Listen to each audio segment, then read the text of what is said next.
Fala pessoal, tudo jóia? Bom, dando continuidade aqui ao assunto anterior, só que eu estou respondendo em vídeo separado porque são perguntas distintas, né? Então eu vou tentando responder para quem vai perguntando mais ou menos de acordo com a pergunta. Lembrando que eu não sou dono da verdade, mestre de ninguém.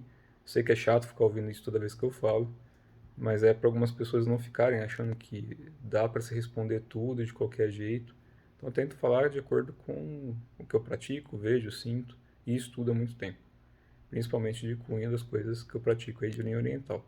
Então, em relação à iniciação, já expliquei a parte ritualística, né? Cada tradição tem o seu jeito, cada linhagem dá essa iniciação como lhe cabe, tanto a nível físico como espiritual. Aqui na Terra, quem inicia são as pessoas que estão usando o corpo físico, mas a iniciação ela te conecta a seres ou coisas fora do corpo também, né? A gente está aqui estudando isso e praticando, entende que a vida não termina, que a gente tem muitas dimensões, muitos seres, e que tudo isso é sustentado pelo que a gente entende como Deus ou tal, que é o próprio caminho, né?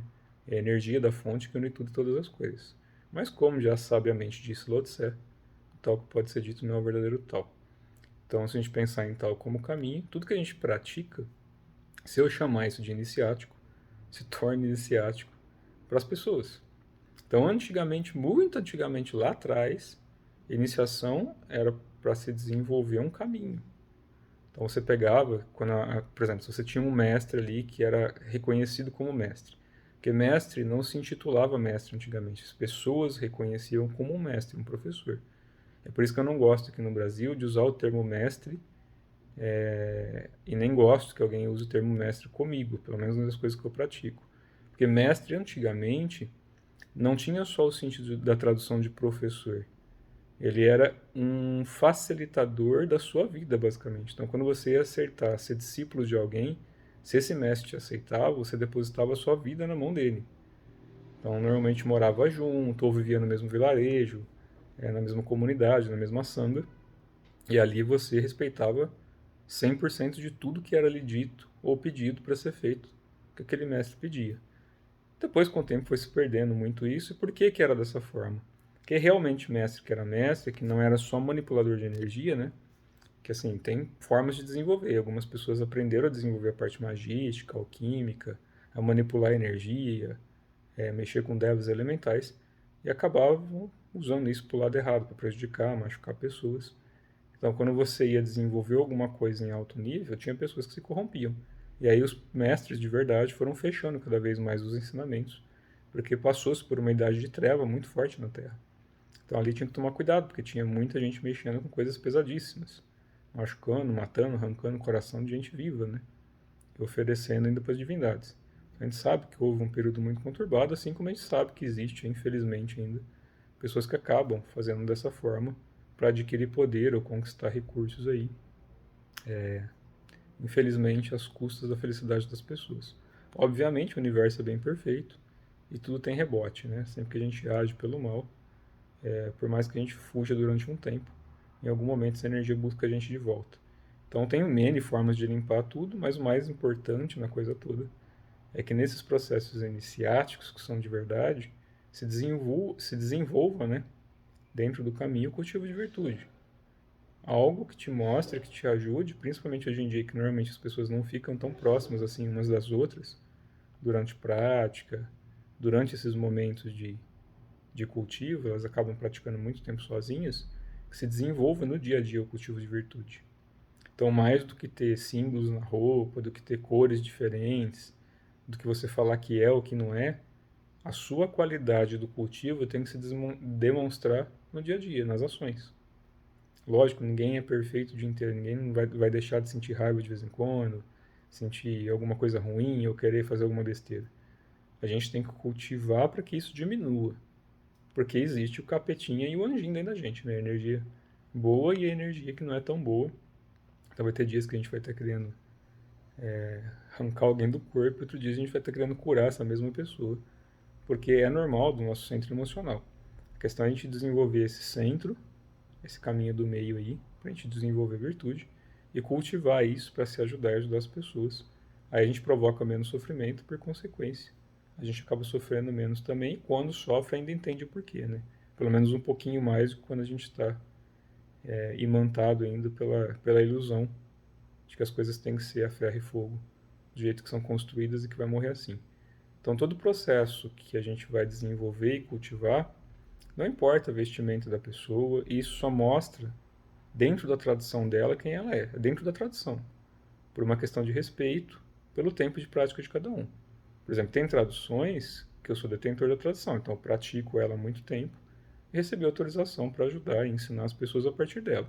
Tem traduções que eu pratico, mas que eu ainda não tenho, sei lá, 20, 30 anos ali praticando. Eu tenho 40 de vida, né? Então eu não tenho ainda 30, 40 anos de prática para poder falar que eu posso usar algum título, alguma coisa nesse sentido.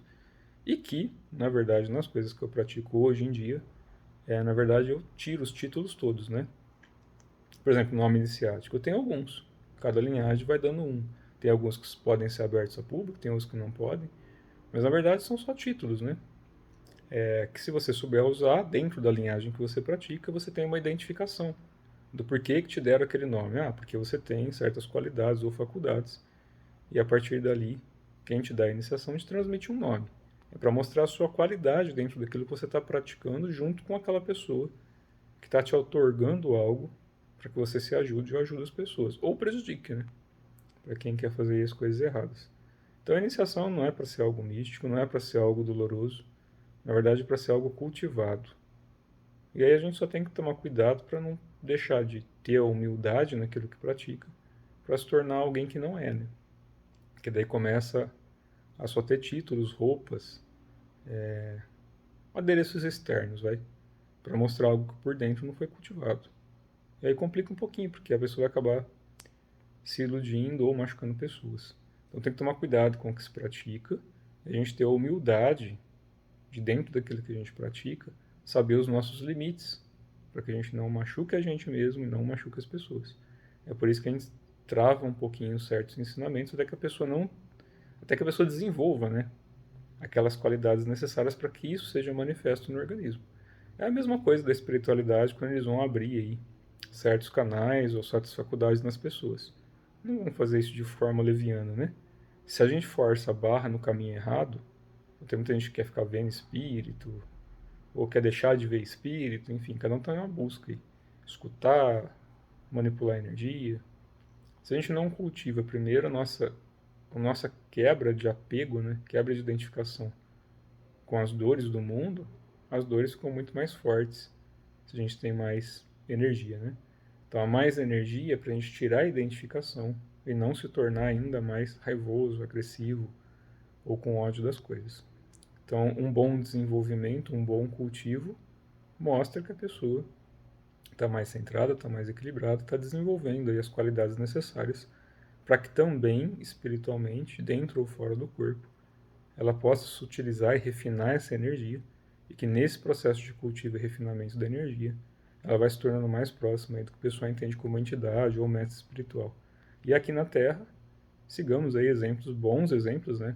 Jesus de Nazaré enquanto Cristo, Siddhartha Gautama, Chico Xavier, Yogananda, Krishnamurti, Ramakrishna, enfim, dá para citar aqui, citar centenas de nomes aqui de pessoas que mostraram a partir do cultivo delas quem elas realmente foram e tentaram aí de alguma maneira ajudar as pessoas. Se a gente conseguir se ajudar e ajudar um pouquinho o próximo, com o mínimo que a gente puder, já é bom, que pelo menos a gente não perde muito tempo em uma vida só, né, com futilidades. Então a gente tem que viver sim feliz, tem que ter prazer sim, barriguinha cheia, ter um certo conforto, porque de barriga vazia é mais difícil a gente pensar em espiritualidade, mas quem já tem uma certa condição, ou tem o mínimo de vontade possível, independente da condição, se tirar o preconceito, se tirar a preguiça e ter um pouquinho de força de vontade, todas as técnicas, todos os cultivos estão disponíveis. Pelo menos nessa geração aqui tem muita coisa ainda aberta. Então a gente tem que ter aí a força de vontade para isso, ou seguir aí o fluxo natural e não desdenhar esse fluxo natural, né? Se vocês querem seguir o fluxo natural do mundo e não otimizar tempo, tem que respeitar esse fluxo. E se você quer otimizar tempo, tem que desenvolver o cultivo para que esse tempo otimizado seja útil e benéfico para o seu cultivo, seu desenvolvimento e você tenha um pouco mais de paz e amor na vida. Certo? Abraço, tudo de bom.